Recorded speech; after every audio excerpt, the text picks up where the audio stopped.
हुआ बड़ा हमला, पाकिस्तानी सेना की कॉन्वॉय की गाड़ी को आईडी ब्लास्ट से उड़ाया।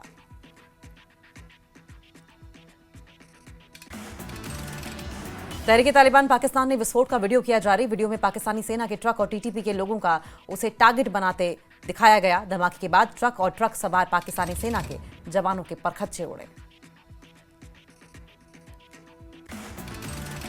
पाकिस्तान सरकार और अवामी एक्शन कमेटी के बीच पीओके में हुई सुलह। सरकार ने प्रदर्शनकारियों की 38 में से 21 मांगे मानी। सरकार के खिलाफ प्रदर्शन रोके गए। अगले 3 दिनों तक अवामी एक्शन कमेटी विरोध प्रदर्शनों के दौरान मारे गए लोगों के लिए निकालेगी शोक जुलूस। गोलीबारी में मारे गए लोगों के आश्रितों को नौकरी और मुआवजा भी मिलेगा। पूरे मामले की होगी न्यायिक जांच। 2 और 3 अक्टूबर को रावलपिंडी और इस्लामाबाद में गिरफ्तार हुए पीओके प्रदर्शनकारी भी रिहा किए जाएंगे। साथ ही शिक्षा, स्वास्थ्य और बिजली की बेहतर व्यवस्था के साथ पीओके सरकार 20 मंत्री और सलाहकारों तक होगी सीमित। इससे पहले पीओके में हुए सड़कों पर प्रदर्शन के दौरान लोगों ने सेना के जवानों को पीटा। पाकिस्तानी सेना ने एयरलिफ्ट कर जवानों को छुड़ाया। पीओके में प्रदर्शनों की शुरुआत आटे की कीमतों को लेकर हुई थी शुरू, लेकिन बिजली की कीमतें, आरक्षित सीटें, शिक्षा, स्वास्थ्य सेवाओं की कमी सरीखे कई मुद्दों को लेकर लोग पाकिस्तान की सरकार और सेना के खिलाफ गए। पीओके में विरोध प्रदर्शनों की आग पाकिस्तान के अलग अलग हिस्सों में फैली। कराची में सैकड़ों लोगों ने किया था प्रदर्शन, तो इस्लामाबाद में नेशनल प्रेस क्लब, वकीलों और पुलिस की झड़प। पीओके में 38 सालों में यह सबसे बड़ा विरोध प्रदर्शन। पुलिस की गोलीबारी से अब तक यहां 12 लोगों की मौत। पीओजे के मुजफ्फराबाद में जम्मू कश्मीर संयुक्त अवामी एक्शन कमेटी के नेता फैसल जमील कश्मीरी का बयान। कहा, वादे पूरे न होने की वजह से ये विरोध प्रदर्शन हुए। 1947 से लागू 25% कोटा, 64% बेरोजगारी दर सबसे बड़ी वजह। पीओजेके के मुजफ्फराबाद में जम्मू कश्मीर संयुक्त अवामी एक्शन कमेटी के नेता शौकत नवाज मीर की अपील। कहा, मुजफ्फराबाद में लोग शांतिपूर्ण तरीके से प्रदर्शन कर रहे थे, लेकिन प्रशासन की कार्रवाई हुई, हत्या और बर्बरता माफी योग्य नहीं। पीओके में आम लोगों के दमन पर भारतीय विदेश मंत्रालय का बड़ा बयान। कहा, पाकिस्तान ने कर रखा है वहां पर अवैध कब्जा। पाकिस्तान को मानवाधिकार उल्लंघन के लिए ठहराना चाहिए जवाबदेह। आर्मी चीफ उपेंद्र द्विवेदी की पाकिस्तान को 2 टूक। कहा, आतंकवाद को सपोर्ट करना बंद करे पाकिस्तान, वरना इस बार ऑपरेशन सिंदूर में नहीं बरतेंगे संयम। आतंक के खिलाफ पुलिस का बड़ा एक्शन। श्रीनगर में आतंक की 2 करोड़ की संपत्ति जब्त। आतंकी सज्जाद अहमद शेख के 3 मंजिला मकान को किया गया सील। जम्मू कश्मीर में 5 से 7 अक्टूबर तक भारी बारिश, बर्फबारी का अलर्ट। पहलगाम, गुलमर्ग, सोनमर्ग, जो जिला समेत ऊंचाई वाले इलाकों में बर्फबारी का अनुमान। मौसम विभाग द्वारा लोगों को जारी की गई चेतावनी। मैदानी इलाकों में शीतलहर, ऊंचाई वाले इलाकों में भूस्खलन और पत्थर गिरने की चेतावनी जारी है। 5 से 7 अक्टूबर तक वैष्णो देवी यात्रा स्थगित। मौसम की चेतावनी के बाद यात्रा स्थगित की गई। 8 अक्टूबर से फिर से यात्रा होगी शुरू।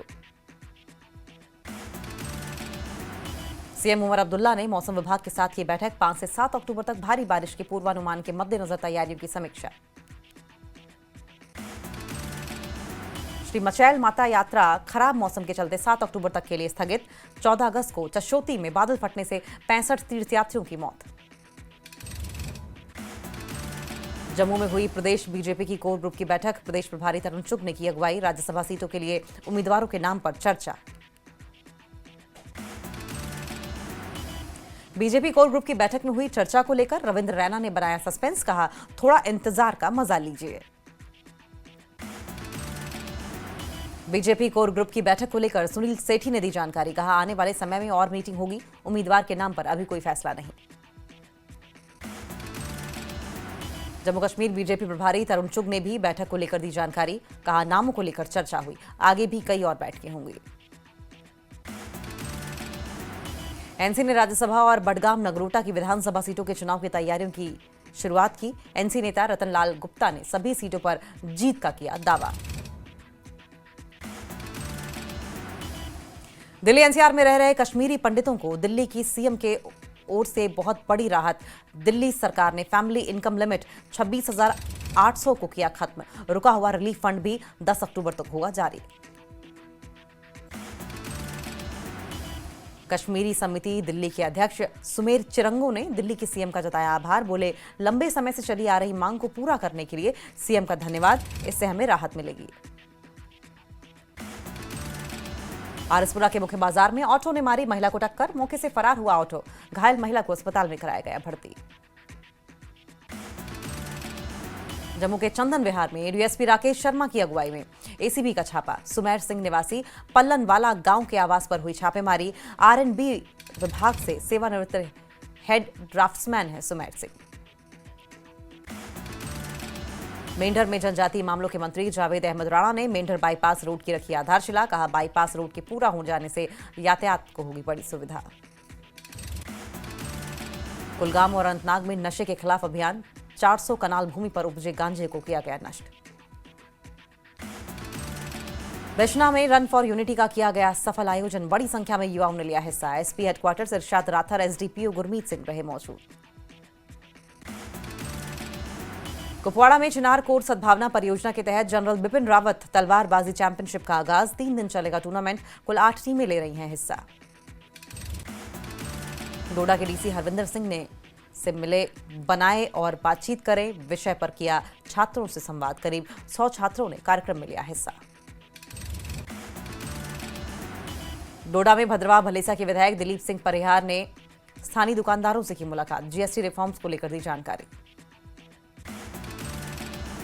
राजौरी में सेना की तरफ से थाना मंडी में निःशुल्क स्वास्थ्य शिविर का किया गया आयोजन। लोगों का किया गया हेल्थ चेकअप, दी गई दवाइयां। बांडीपुरा के तरबल में शहीद कैप्टन तुषार महाजन को किया गया याद। स्कूल के बच्चों को बांटे गए school bag, notebook, pen, pencil समेत पढ़ाई का सामान। बारामूला पुलिस ने लापता युवक मुश्ताक अहमद लोन को लगाया पता। दिल्ली से बरामद किए गए युवक को परिजनों को सौंपा गया। जम्मू क्षेत्र के पुलिस महानिरीक्षक ने पुलिस स्मृति दिवस की तैयारियों की समीक्षा की। पुलिस मुख्यालय में आयोजित बैठक में समन्वय, सुरक्षा और पुलिस शहीदों को उचित सम्मान को लेकर चर्चा की गई। पुलवामा में पुलिस ने पहली बार लड़कियों के लिए टेनिस बॉल क्रिकेट टूर्नामेंट का किया आयोजन। कई इलाकों की 8 महिला क्रिकेट टीमें ले रही हैं हिस्सा। ट्राल में लालपुरा काहिल से कंगलोरा तक की सड़क में डामरीकरण का काम शुरू। सड़क की जर्जर हालत से लोगों को मिलेगी राहत। स्थानीय लोगों ने संबंधी विभाग का जताया आभार।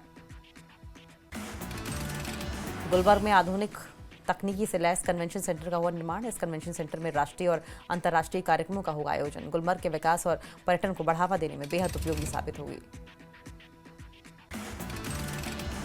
राजपुरा विधायक गुलाम मोइनुद्दीन मीर ने पुलवामा में आई बाढ़ और नुकसान को लेकर समीक्षा बैठक की। बैठक में सिंचाई और बाढ़ नियंत्रण विभाग के साथ साथ जिला खनन विभाग के अधिकारियों ने भी हिस्सा लिया। पीडीपी प्रमुख महबूबा मुफ्ती ने उठाया बाबा गुलाम शाह बादशाह विश्वविद्यालय का मुद्दा। बोली, विश्वविद्यालय प्रशासनिक और शैक्षणिक चुनौतियों का कर रहा है सामना। सरकार द्वारा रोजगार संबंधी पाठ्यक्रम शुरू करने की तत्काल आवश्यकता, ताकि ये नवाचार और विकास का केंद्र बन सके। बीजेपी नेता रविंद्र रैना ने राज्यसभा और विधानसभा के उपचुनाव की तैयारियों को लेकर दिया बयान। बोले, हर पार्टी चाहेगी कि उसके साथ और उम्मीदवार जीते। स्ट्रेटेजी कैमरे के सामने नहीं बताई जाती। बीजेपी का कार्यकर्ता मेहनत से चुनाव की तैयारियों में जुटा। पीओजेके को लेकर कांग्रेस नेता तारिक हमीद कर्रा का बयान। बोले, पीओजेके की स्थिति पर हमारा स्टैंड साफ है। पीओजेके भारत का हिस्सा है और वहां के लोगों के साथ है।